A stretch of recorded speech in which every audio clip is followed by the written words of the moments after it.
Bienvenidos a esta nueva emisión de Semana Noticias y esta vez con un tema que es bastante doloroso, por lo menos para aquellos a quienes nos gustan mucho los animales, los respetamos y los queremos, y es el asunto del maltrato animal. No es cierto que venga en aumento o que haya descendido sus cifras, sino que todos los días, gracias a las redes sociales, se conocen más casos día a día. Y justamente para hablar un poco más de este tema, qué es lo que está sucediendo y cómo pueden las personas denunciar estos casos que no deberían seguir pasando, tenemos como invitado a Julián Tarquino. Él es líder de registro y control del Instituto Distrital de Protección y Bienestar Animal. Julián, bienvenido a Semana Noticias, gracias por acompañarnos y cuéntenos, ¿vienen en aumento en estos casos? ¿Cómo estás? Buena tarde, gracias a todos. Pues más que en aumento, porque pues el maltrato de por sí ha estado presentándose durante muchísimo tiempo, no solo en Bogotá, en el país y en muchas partes del mundo, es que se ha visibilizado más. Entonces eso hace que las personas tienden a ser un poco más sensibles hacia este tipo de situaciones. Ya no es tan normal o no se normaliza tanto el maltrato, y eso lo que genera es que finalmente se denuncie más o se busque ayudar más a los animales, tal vez en una condición o una situación que esté desfavorable o en maltrato.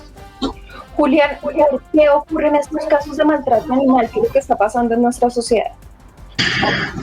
Creo que hay un desconocimiento grande sobre la percepción del animal en la sociedad, cuál es el papel que el animal finalmente cumple en la sociedad, y está en ese proceso de transición de cosa a ser sintiente, a ser vivo, inclusive a ser de derechos o a sujeto de derechos. Entonces, tal vez ese proceso de transición y el hecho de que tal vez no se conozca mucho sobre qué necesita un animal, cuáles son las necesidades, cuáles son los requerimientos, inclusive las mismas libertades que nos menciona la ley, ese desconocimiento muchas veces hace que caigamos en situaciones de negligencia, muchas veces ni siquiera es con intención, pero sí se generan afectaciones sobre los animales, pues que finalmente corresponden o terminan siendo actos de maltrato.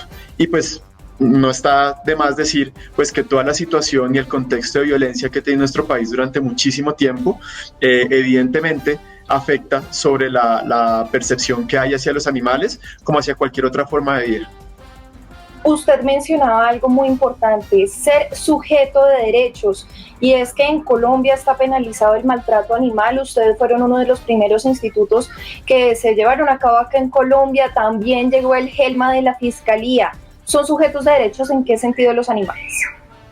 Bueno, legalmente, a hoy, los animales por ley no están específicamente como sujetos de derechos, están clasificados como seres sintientes, o sea que tienen la capacidad de sentir, de tener emociones, alegría, tristeza, dolor, miedo, angustia, múltiples emociones como las que sentimos nosotros, pero específicamente de derechos no, aunque el hecho de que sean considerados como seres sintientes sí ya está permitiendo que los animales, o que el menoscabo en su salud, bien sea física o bien sea mental, o sea la afectación en la salud de los animales física o mental, puede conllevar a sanciones, a penas, inclusive a cárcel, que específicamente es lo que se encargan tanto los inspectores de policía cuando las lesiones no son tan graves, o el grupo GELMA y la Fiscalía General de la Nación cuando ya la lesión es muy grave o genera la muerte de los animales. Y es algo que poco a poco se ha venido viendo pues a través de los medios de comunicación, las redes sociales, que precisamente las autoridades están tomando cartas en el asunto, por fortuna. Pero ¿cómo denunciar estos casos, Julián? Bueno, en Bogotá por lo menos hay que hacer una diferenciación, porque están los casos que ingresan por el instituto, que básicamente son peticiones en donde la ciudadanía evidencia una situación que puede ser maltrato y puede hacer uso de los canales institucionales, como el correo electrónico, que es proteccionanimal@animalesboc.gov.co, o el sistema distrital de quejas y soluciones. Son dos de los más frecuentes. Para casos que se ven muy graves, que son casos en flagrancia, en donde el animal es muerto por presunto maltrato o está en riesgo vital su vida, si no se atiende de manera inmediata, el animal posiblemente llega a afectarse o a morirse, se utiliza la línea 123, en donde se activa todo el canal de emergencias y las entidades que actúan en estos casos. cada región, cada ciudad puede tener su canal específico para atención de estos casos, aunque entre lo general es el 123, la Policía Nacional es la primera respondiente ante los casos de presunto maltrato, en donde deben actuar de manera inmediata y ahí activar a las demás entidades administrativos para la custodia y verificación de los animales. ¿Cuáles son los casos de maltrato animal más comunes? La negligencia. Por lo menos en Bogotá, más del 70% de los casos son producto de negligencia. Y negligencia podemos diferenciar entre activa y pasiva. Casi que se diferencia entre lo intencional y lo no intencional. Muchas veces, como te decía, no es intencional, pero finalmente al no ser intencional no quiere decir que el animal no se esté afectando, o que el animal no esté sufriendo, o que el animal no esté teniendo la posibilidad de disfrutar una buena calidad de vida. Y por ende, pues, por más desconocimiento que haya, lo que hay que enfocarse es en educar y que de esa manera pues pueda cambiar esta forma.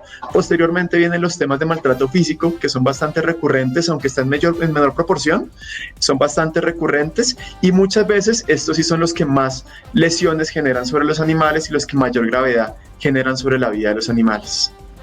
Por ejemplo, hoy retratábamos acá en Revista Semana un caso de abandono que ocurrió en Chapinero, en una localidad de Bogotá. ¿Qué sucede con estas personas si se les llega a comprobar que efectivamente abandonaron a la perrita, que pues clamaba que la subieran nuevamente al carro? ¿Qué puede suceder ahí? Bueno, ahí es fundamental al momento en que se tenga acceso y poder hacer una valoración de cómo se encuentra la perrita en este momento, poder determinar qué tipo de afectación y de lesiones pudo tener, bien sea físicas, que posiblemente no se evidencien tanto, pero acá hay que caer o tener muy en cuenta las lesiones mentales y emocionales que le pudo haber ocasionado o que puede ocasionar para cualquier animal, humano o no humano, un abandono. Entonces, si se puede llegar a clasificar y a determinar la gravedad de las lesiones emocionales y mentales que pudo haber ocasionado sobre la perrita, la sanción pudiera inclusive llegar a ser mucho más grande y pudiera llegar a pasar a GELMA, en donde hay sanciones económicas entre 5 y 60 salarios mínimos mensuales. Hay una prohibición inclusive en dado caso para tenencia de animales o, dependiendo de la gravedad de los temas, puede caer también la prisión, la cárcel entre 1 y 3 años. Y otro caso muy recurrente que se ha visto en los últimos días, este fin de semana se vio en la flota de Velotax, en donde unos perritos los metieron en un costal para ponerlos en la bodega. La semana pasada lo retratábamos también con otra empresa de carga de animales, y también se veía el caso de Homero en EasyFly. ¿Qué pasa con estos casos? ¿Las empresas de transporte sí pueden transportar estos animales y es la bodega el lugar más indicado? Bueno, acá pasa algo y es que no está debidamente regulado aún la totalidad de estas situaciones. Sin embargo, acá entra la responsabilidad tanto de la empresa a través de sus políticas que lleguen a ser amigables con los animales, que respeten la vida de los animales en todo sentido, como de los tenedores o propietarios de los animales. Uno como propietario debe tener la empatía con su animal de compañía también para ponerse en el lugar del animal y saber tal vez qué tiempo o cómo va a permanecer ese animal en ese lugar, sea en el costal, sea en la cabina, sea en una flota, independientemente de donde vaya. Como propietario yo tengo el deber, la responsabilidad de poder saber y entender mi animal cómo viajará y a partir de eso tomar una decisión. Eso tiene que ir ayudado con la responsabilidad de la empresa, bien sea de aviones, bien sea de buses o cualquier otro tipo de empresa finalmente de transporte de animales, en donde pues tengan también una responsabilidad social y de empatía también hacia los animales, que permita pues que las acciones que tomen y que los métodos de transporte que empiecen a manejar y que empiecen a determinar para los animales pues sean dignos y puedan respetar su calidad de vida y su bienestar. Julián Tarquino, muchísimas gracias por acompañarnos acá en Semana Noticias. Gracias a ti, gracias a todos. Y a todos ustedes que nos acompañaron a través de las redes sociales, esperamos que les haya gustado este contenido y también tengan muy presente que pueden adoptar tanto en el Instituto Distrital de Bienestar y Protección Animal como en diferentes hogares de paso que existen en Colombia, que los pueden contactar a través de redes sociales y los diferentes medios informativos que tienen. A ustedes gracias por acompañarnos y los invitamos a que sigan conectados con Semana Noticias.